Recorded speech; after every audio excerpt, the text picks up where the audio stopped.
انت تعرف يا هندسه ان جرات البرسيم وصل 350 جنيه؟ يا نهار ابيض. وعندي البرسيم واقف كده، عايز كل 15 يوم كل 20 يوم احش حشه كده. مفيش، من الدنيا بايظه في البرسيم، عايزين حاجات تظبط الدنيا كده. صلى على النبي. عندي ليك خلطه حلوه، هنسميها ايه؟ خلطه ممدوح. بس لازم تسمع الفيديو للنهايه عشان تعرف الخلطه دي. تمام. يلا بعد ما نصلي على الحبيب صلى الله عليه وسلم ونرجع لكم تاني.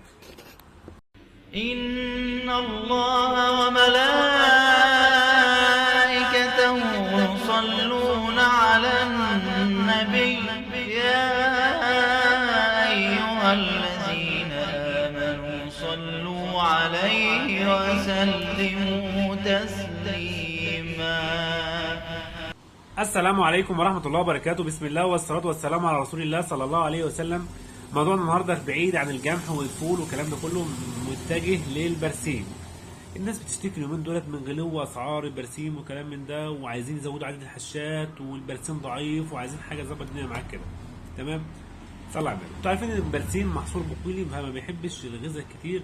هو اكتر عنصر بيحتاج له هو الفوسفور. الفوسفور ده اللي بيزود التفريعات، بيزود الشغل بتاعه ده. فانت عايز حاجات تظبط الدنيا معاك كده. لو خد له شكارتين، الفنان خد له شكارتين ثلاثه او ثلاث شكات نطرات خلال الموسم كله، بيبقى ممتاز خالص. تمام. طب انت هتعمل ايه؟ طيب عايزين نعمل حاجه مثلا نخلي البرسيم كده يفرق كده. صلى على النبي. اشتغل على الفوق والفول. يعني هتنزل مثلا كل ريه جركن حمض فوسفوريك زي ده، جركن حمض فوسفوريك زي ده مع كل ريه، معاه اللي هو كيلو فلفل. كيلو فلفل، بسم الله ما شاء الله. نتيجة الفلفل ده خلي بالك تصفية جذور وتصفية عملية الحيوان النبات، وبيخلي النبات يستفيد من العناصر الموجودة في التربة كلها، النيتروجين والفوسفور والبوتاسيوم والكلام ده كله. ممتاز ممتاز ممتاز. مع كل ريه لو نزلت بالحاجات ده هي تفرق. طيب في حاجة تانية؟ في حاجة تانية، في خلطة. دي أنا من اختراعي طبعا، مش حد جاي لها، بس هتفرق معاك. صلى على النبي. خلطة للأمانة هتكفيك الموسم كله. كل رية ممكن تشتغل معاك رش ورق، تاخد منها لتر ترش، الكلام من ده كله شغال. تمام تمام. صلى على النبي. هتجيب شكارة سوبر ناعم او محمد. هتجيب شكارة، اكتب ورايا، اكتب ورايا عشان انا مش هنقول الكلام ده تاني. تمام. يبقى هتجيب شكارة سوبر ناعم محبب، ناعم او محبب، وتحطها ببرميل 200 في 200 لتر ميه. يعني انت ظبط وضعك على 200 لتر ميه، وتدوب الشكاره دي فيه.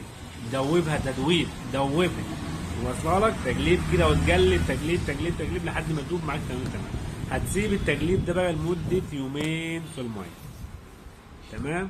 هتسيبه لمده يومين. يبقى زي ما قلت لكم هنعمل الخلطه دي. هنجيب البرميل اللي ندوب فيه شوكولاته السوبر الناعم او محبب، مش هنختلف.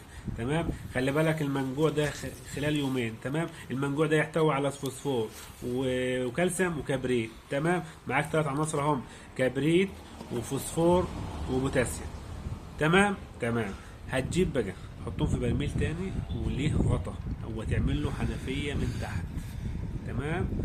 اعرف الحاجات دي. هتجيب ال 200 لتر ميه اللي انت عملتهم المنجوع، تحط عليه 3 كيلو فولفك. خلي بالك الفولفك ده بس بتاعنا احنا. تمام. 3 كيلو فولفك. ماشي. هتحط عليه 3 كيلو هيومك. تمام. هتجيب 5 كيلو خميره، مع اني ما بنصحش بالخميره بس هتنفع معاك في الحته دي. 5 كيلو خميره زائد 5 كيلو عسل، عسل اسود. تمام. هتجيب مركب يحتوي على احماض امينيه، مركب عالي. عند منتج زي ده يعتبر من اعلى مركبات اللي تحتوي على احماض امينيه، تصل 30%. تاكا 30 شركه رياض. المنتج ده اسباني. لو جبت لتر حط لتر منه على التركيبه دي. هتجيب ايه تاني؟ هتروح للراجل بتاع العطار تقول له انا عايز كيلو ملح ليمون. كيلو، من كيلو ل 2 كيلو حط 2 كيلو ملح ليمون. ملح الليمون ده اللي هو سيتريك اسيد اللي بيدخل في جميع المركبات. لو دورت في المغذيات كلها هتلاقي سيتريك اسيد 5% 10%. ده بيظبط قلويه الميه، بيخليها حمضيه. وهتحط 3 كيلو يوريا على البرميل. يبقى انت البرميل بتاعك شامل منجوع اللي هو السوبر فوسفات اللي هو الفوسفور بوتاسيوم والكبريت، معاه 3 كيلو فولفيك، معاه 3 كيلو هيوميك هيومات البوتاسيوم، معاه 5 كيلو خميره، معاه 5 كيلو عسل، معاه مركب احماض امينيه لتر في اللتر، لتر احماض امينيه ماشي، معاه 2 كيلو ملح ليمون او سيتريك اسيد، معاه 3 كيلو يوريا او 5 كيلو يوريا. مفيش مشكله. هحط التركيبه ديت في برميل ومحكم الغلق عشان ما ياخدش، مش عايز هواء يطلع منها، هتبقى جافلها جفله محترمه. كل ما تيجي تروي هتاخد لك جيركن 20 لتر، تفتح الحنفيه تاخد لك جيركن 20 لتر وتحطه مع الرز، تتفرج على الزرع عندك، والله والله هتلاقي في حته ثانيه. بس المنتجات اللي هي معانا ديت مش هتلاقيها في حته ثانيه، اللي هو التاكا 30، الهيوميك، الفولفيك، الحاجات مش هتلاقيها. عايزنا اوفر لك الملح ليمون بنوفره لك برضه عشان تكون في الصوره، عشان يبقى احنا شغلنا حصر. دي خلطه اسمها خلطه ممدوح، الهيوميك والفولفيك والخميره والعسل انت بتوفرها من عندك، واحنا بنوفر لك اللي هو الفولفيك والهيوميك والملح ليمون والاحماض، تمام، وبتوفر الكيماوي من عندك اللي هي اليوريا. هتحط الخلطه دي. طب انت عايز ترش منه البرسيم، ترش منه الجمح، ترش منه، ايوه ينفع ترش منه الحاجات ديت ويشتغل معاه في الجمح ويشتغل معاه في الفول، في كل المحاصيل. مش هقول لك البرسيم بس، هيفرق معاك في البرسيم اقسم بالله. الحاجات ديت هتجربها وخدها مني، خد مني جربها. مثلا عايز تجرب على كميات صغيره، ممكن تجرب على 100 لتر ميه، على 50، جربها، قلل الكميات هتلاقي يعني انت مثلا اوزنها. يعني مثلا احنا قلنا 3 كيلو فولفيك، 3 كيلو هيوميك، جرب الحاجات ديت على كميات صغيره. ممكن تجرب كيلو فولفيك على مثلا 50 75 لتر، تمام، هتجرب الحاجات دهيت والله والله والله هتفرق معاك. لو انت عايز تشتغل البرسيم اشتغلت حامض فوسفوريك، خلي بالك الحامض ممتاز ممتاز. يا سلام يا حبذا بقى لو ضفت 5 لتر حامض فوسفوريك عليهم.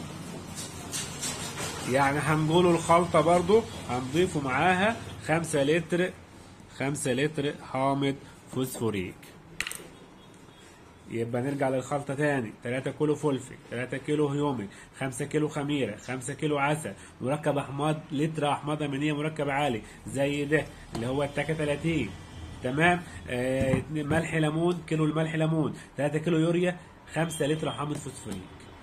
اقسم بالله التركيبة دي لو عملتها وطبقتها صح، وكل ريه تدي معاك، كل ريه كل 20 يوم، كل 25 يوم، كل شهر للبرسيم. اتفرج على البرسيم عندك، لو رشيت منها كل 20 يوم ولا كل 15 يوم رشه مغذي لتر للفدان رش، اتفرج على الزرع عندك. هو الهيومك بترش؟ ايوه الهيومك بترش بس معدلات صغيره، ما انت حاطط على 200 لتر ميه، يعني ما حاجه 3 كيلو مش حاجه يعني، تمام. اتمنى ان احنا نطبق المنتج ده، التركيبه دي صح. خلطه مين؟ خلطه ممدوح، تمام.